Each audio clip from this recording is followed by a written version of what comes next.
Quand on parle de management collaboratif, on a souvent cette image d'un joyeux bazar, d'une liberté un peu chaotique mais très créative. Et si cette image était en fait un leurre? Si la clé d'une collaboration qui fonctionne vraiment, c'était, paradoxalement, une bonne structure. C'est ce paradoxe qu'on va explorer ensemble. Voilà la grande question. Est-ce que collaboratif veut forcément dire sans structure? C'est une idée qu'on entend partout. On croit qu'il faut absolument tout casser, enlever les cadres, les règles, pour que la créativité puisse s'exprimer. Mais est-ce que c'est vraiment comme ça que ça marche? C'est ce qu'on va essayer de voir. Ah, ce fameux mythe. Il a la vie dure. On a tous cette image en tête, un peu cliché, de la start-up dans son garage, avec des post-it partout, des idées qui fusent dans tous les sens, un désordre super productif. C'est séduisant de penser que la créativité ne peut jaillir que dans un environnement sans aucune contrainte. Mais dans la réalité, est-ce que les meilleures collaborations fonctionnent vraiment comme ça? Alors pour y voir plus clair, on va prendre un exemple vraiment simple, un truc que tout le monde connaît, le pot de départ entre collègues. À première vue, c'est l'exemple parfait de la spontanéité, de l'informel. Et pourtant, on va voir qu'il cache en réalité une vérité assez puissante sur la collaboration. On a tous le souvenir d'un peu vraiment sympa, où tout semblait naturel, facile, fluide. On pourrait croire que c'est le fruit du hasard, mais pas du tout. Pour que ça fonctionne, il y a toujours, en coulisses, une sorte de mécanique invisible, une véritable structure qui a permis que tout se passe bien.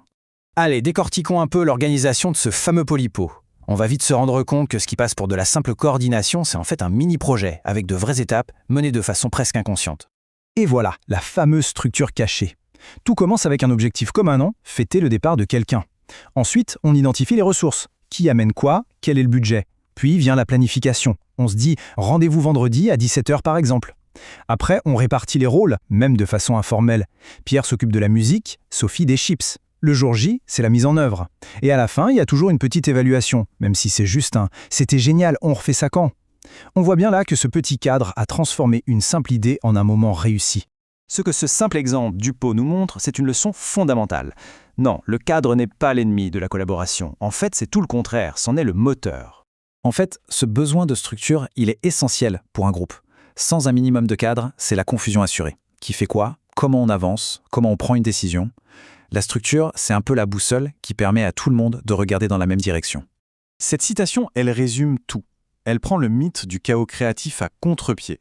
La collaboration, ce n'est pas l'absence de règles, c'est la présence des bonnes règles. Et le mot le plus important ici, c'est sécuriser. Un cadre clair, ça crée un espace de confiance, un espace où chacun sait comment il peut contribuer, où il se sent en sécurité pour participer. Le changement de point de vue est total. On passe de cette idée un peu romantique du chaos créatif à une réalité bien plus pragmatique, mais aussi plus efficace. Une collaboration qui s'appuie sur un cadre solide. C'est un peu comme un squelette. Il soutient tout le corps et lui permet de bouger librement. Du coup, il faut vraiment qu'on repense notre vision de la collaboration. L'objectif, ce n'est pas de tout supprimer, mais de trouver le bon cadre. Assez solide pour guider tout le monde, mais assez souple pour ne pas étouffer les initiatives. Une structure qui agit comme un catalyseur, qui libère l'énergie du groupe au lieu de l'enfermer. Et c'est bien là que se trouve tout le paradoxe. Un cadre bien pensé n'est pas une prison, c'est un tremplin. Il donne la sécurité psychologique dont on a besoin pour oser, pour prendre des initiatives, pour s'engager à fond. Quand les règles du jeu sont claires pour tout le monde, on peut enfin se lâcher et vraiment jouer la partie. C'est en ça que la structure est profondément libératrice. La vraie question, au final, c'est celle-ci. De quel cadre minimal une équipe a-t-elle besoin pour que son engagement soit total? Il ne s'agit pas de rajouter de la paperasse ou de la bureaucratie, non. Il s'agit de trouver ce juste équilibre, cette structure intelligente qui va libérer tout le potentiel du collectif. Car c'est bien là que se cache la clé.